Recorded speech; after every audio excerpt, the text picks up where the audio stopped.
चलिए वापस लौटते हैं मार्केट की ओर, सवाल जवाब सिलसिला शुरू करते हैं। रुपेश जी जुड़ रहे हैं बेंगलुरु से। रुपेश जी नमस्कार सर, बताइए क्या सवाल। नमस्कार sir, good morning to the CNBC team. Good मेरा मॉर्निंग। सवाल है, लॉन्ग टर्म विजन है सीडीएसएल मेरे पास 1000 शेयर है 1396 के भाव से, और गोदरेज प्रॉपर्टीज है 1000 शेयर 1462 के भाव से।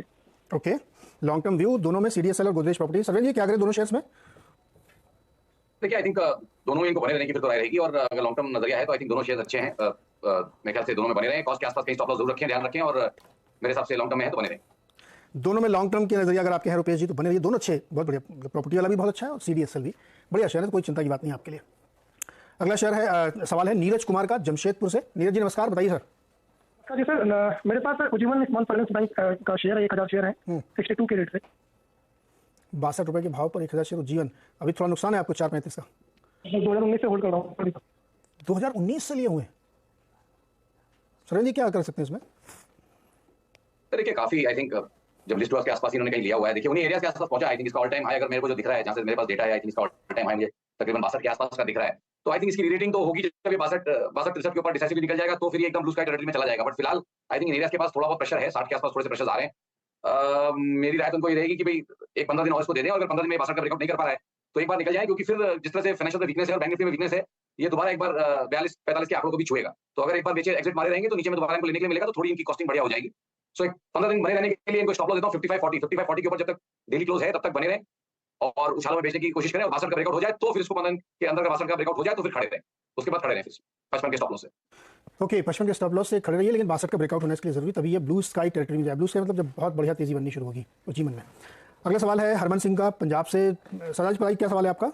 नीरज जी नमस्कार, मैं तो आपका सर बहुत बड़ा फैन हूँ, रोज फॉलो करते हैं आपको। Thank you sir. Question sir ये है कि ग्लोबल स्पिरिट के शेयर हैं 50 शेयर, 970 का एवरेजिंग है। रिसेंटली बाई किया था जब ये करेक्शन आया था due to plan shutdown in West Bengal. तो इसका जो 3-1 महीने का नजरिया है, तो 3 महीने में इसमें क्या स्टॉप लॉस रखें और क्या ही इसका टारगेट हो? ये जो मई महीने का ब्रेकआउट है उसका टेस्टिंग पॉइंट ब्रेकआउट पॉइंट पे आ गया है अभी। 970 बताया ना आपने बाइंग प्राइस? जी 970 जी। ये इसको प्लेट में सही करिएगा सरवीन जी। 970 की बाइंग है और अभी नीचे, और क्या इसमें राय बनती है आपकी? देखिए इनका ट्रेड फिर फ्लॉट हो गया है, 970 का इनका बाइंग और 3 महीने का इनका होराइजन था, या स्लाइटली मीडियम टर्म इनका होराइजन था, तो ऑलरेडी भाव से इनके ऑलमोस्ट तकरीबन 15% नीचे है 150 रुपए में पकड़ूं तो आई थिंक ट्रेड तो इनका ऑलरेडी उन्होंने लॉन्ग टर्म में कैरी कर लिया है। अब थॉट यही रहेगा कि मैं यहाँ से इनको निकलने नहीं बोलूं, थॉट यही कि कुछ है तो उसमें निकलने की कोशिश करें प्योरली फ्रॉम 3 मंथ एंगल। मुझे लगता है कि जो इसके 830 के सपोर्ट्स हैं वो क्रिटिकल है, टू 828.40 का स्टॉप लॉस भी इनको रेकमेंड करूंगा। अगले 3 महीने का व्यू दे रहा हूं कि उस स्टॉप लॉस से ट्रेड में बने रहे, और उछाल में 3 महीने में जो मुझे बेस्ट केस लग रहा है, शायद इनका भाव आए शायद नहीं है, बट 940-950 का भाव आए तो आई थिंक मेरे हिसाब से इनको थोड़ा बुक करके निकलना चाहिए एक बार प्योरली फ्रॉम 3 मंथ एंगल। बाकी अगर इसको ट्रेड को लॉन्ग टर्म बना लिया है तो फिर आई थिंक मैं इनके ऊपर छोड़ता हूं, काफी इनका ड्रॉडाउन हो चुका है, but purely from 3 month angle मेरे हिसाब से ये रहा है। हरमन सिंह जी आपने स्टॉप लॉस नहीं लगाया था क्या? नहीं सर, स्टॉप लॉस नहीं था, एक्चुअली कुछ दिन एक्टिव नहीं था तो उसके दौरान क्रैकडाउन आ गया था बीच में। और अब होल्ड करिए, और अपर साइड में जब जाए स्टॉप लॉस जरूर लगाएं नीरज जी, फिलहाल इनको स्टॉप लॉस 828 के नीचे जरूर मेंटेन करना चाहिए। 828 नोट कर लीजिए, स्टॉप लॉस जरूर लगाइएगा, और ऊपर जब 950-60 के आसपास जाए तो फिर एक बार निकल जाएगी इसमें से, ये आप ध्यान रखिएगा। स्टॉप लॉस बहुत जरूरी भाई, वो मिस मत किया करिए आप लोग। चलिए अगला सवाल है रजनी का मुजफ्फरपुर बिहार से। रजनी जी नमस्ते, बताइए क्या सवाल है? नमस्ते जी। मेरा है कि मेरा रिको ऑटो में 100 शेयर हैं 41 रुपीज पे, और आईडीएफसी फर्स्ट बैंक के 1000 शेयर हैं 50 रुपीज पे, और लॉन्ग टर्म के लिए हैं, तो इसको भी होल्ड करें या निकल जाए? रजनी लॉन्ग टर्म से आपका क्या मतलब है, कितने साल महीने? मतलब ऐसा कुछ नहीं है, मतलब हम रुक सकते हैं मतलब। जी सरवीन जी, रजनी जी लॉन्ग टर्म की इन्वेस्टर है, और आईडीएफसी फर्स्ट बैंक के दिन का बहुत अच्छा ट्रेड है जो इन्होंने 50 रुपये लिया, 1000 शेयर है इनके पास, और रिको ऑटो 41 पे इन्होंने लिया है जिसमें 100 शेयर है इनके पास। क्या करना चाहिए, दोनों में बताइए सर। देखिए रिको ऑटो में सबसे पहले मैं बताऊंगा कि भाई एक ब्रॉड इसकी एक रेंज है, ऊपर में 110 और नीचे में काफी बड़ी रेंज है, और नीचे में 20 रुपए तक भी रहा है, और ये रेंज बनी है लास्ट 25 सालों में। आई थिंक हर बार जाके किसी कारण से, चाहे अगर आप इसका 2005 का हाई लें या इसका आप 2018 का हाई लें मिड कैप टॉप, या आप इसका अभी करंट हाई लें, किसी कारण से 110 के ऊपर ये जा नहीं पाता है। तो आई थिंक जो बड़ी, और इसी तरह के बहुत सारे शेयर है, आरईसी, पीएफसी, ये उस तरह के शेयर है जो 15-15 साल के रेंजेस में रहे लेकिन निकलने की कोशिश कर रहे हैं।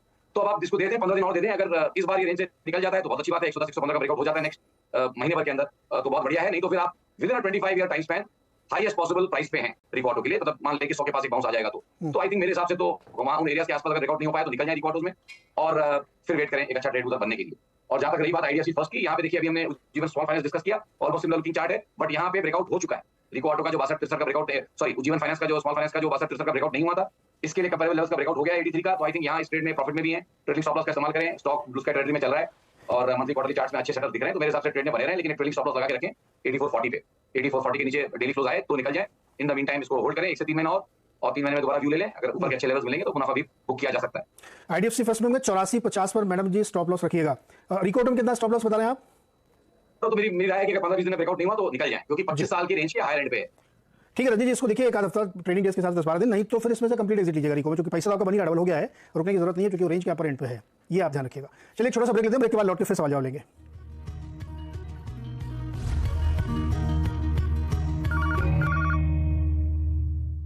खन के नन्हे कदमों की आहटें तेरे सपनों की गूंज को उड़ान दे।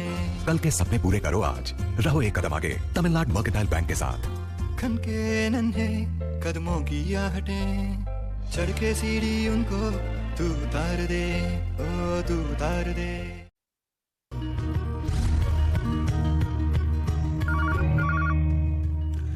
स्वागत एक बार फिर से आपका, और हम बातचीत करें सवाल जवाब का। सर्वेन श्रीवास्तव जी जवाब दे रहे हैं आपके समझ। क्विकली दो स्टॉक्स पे, अशोका बिल्डकॉन और प्रिसीजन वायर। अशोका बिल्डकॉन 123 पर और प्रिसीजन वायर 133 पर खरीदें कविता ने।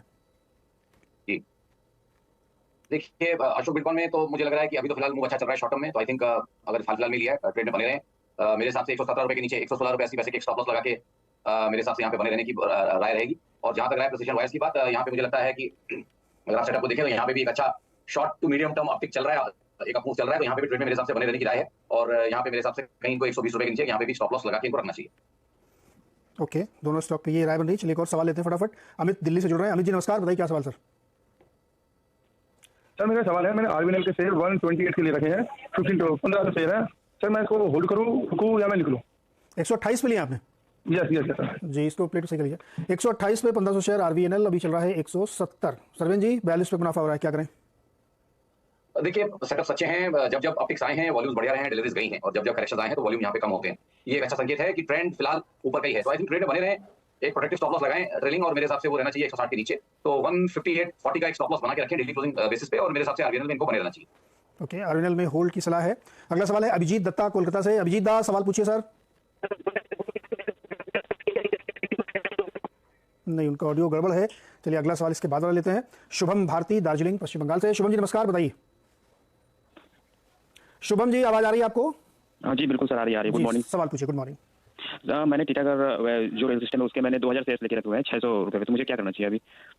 बहुत बड़े फायदा हो रहा है आपको तो। सरवेन जी टीटागढ़ बहुत अच्छा इनका सिस्टम बन गया है और अच्छे प्राइस पे लिया, 200 का प्रॉफिट है, क्या करना चाहिए इनको?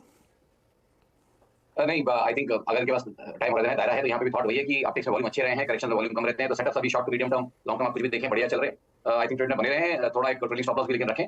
आई थिंक 700 रुपए के नीचे कोई स्टॉप लॉस रखना चाहिए और ट्रेड में बने रहना चाहिए। ट्रेड में बने रहिए, चूंकि काफी रनअप हो चुका है तो इसलिए स्टॉप लॉस थोड़ा डीप है, लेकिन 700 के आसपास स्टॉप लॉस, और इसको आप कंटिन्यू करिए क्योंकि ये बहुत इंटरेस्टिंग स्टोरी है। रेलवे से जुड़ी हुई है, वैगन्स की बहुत डिमांड है और खूब सारे ऑर्डर्स प्राइवेट और सरकारी दोनों कंपनियों को यहाँ से मिलते हुए देखने को मिले, तो इसको आपको ध्यान में रखना चाहिए। सरवेन जी एक सवाल ड्रीम फोक्स पे पूछा है किसी ने, छोटा चार्ट होगा लेकिन अगर आप बता सके। तरुण जानना चाहते हैं 44 शेयर इनके पास 500 रुपए पर, 1-2 महीने के लिए कुछ भी बनता है क्या इसमें? जितना बड़ा चार्ट होता है व्यू पूछ रहे हैं ये। सही है, थोड़ा मुश्किल हो जाता है, बट आई थिंक जितना चार्ट बना है उसके हिसाब से शॉर्ट टर्म में एक राय निकालने की कोशिश करते हैं। देखिए फिलहाल तो जो गिरावट आई है आई थिंक वो एक शार्प फॉल है और उसी के पुलबैक ही चलेंगे। तो मुझे लगता है कि अगर हम 450 के बेस को पकड़ें, 450 के आसपास का जो बेस बना है उसको पकड़ें कि भाई वहां से शॉर्ट टर्म मूव चल रहा है, तो आई थिंक मुझे जो मैक्स पॉसिबल यहाँ पे भी फिलहाल दिख रहा है कुछ सालों में जो पहुंच सकता है वो आई थिंक 550 560, जहाँ पे इसका अप्रोक्सीमेटली 35-38% एडजस्टमेंट हो जाएगा। तो अगर ट्रेंड में बने हैं तो आई थिंक उन्हीं एरियाज का ध्यान रखें कि भाई 550 560 तक जा सकता है और 450 पे सपोर्ट है। ओके, ये रहा है ड्रीम फोक्स में आपके लिए। और ड्रीम फोक्स पिछले कुछ 2-3 महीनों में करीब 24-25% नीचे आया। जब से वो सर्विस चार्ज बढ़ाया गया तब से काफ़ी तेज इसमें क्रैक आया था और तब से फिर स्टॉक चल नहीं पाया।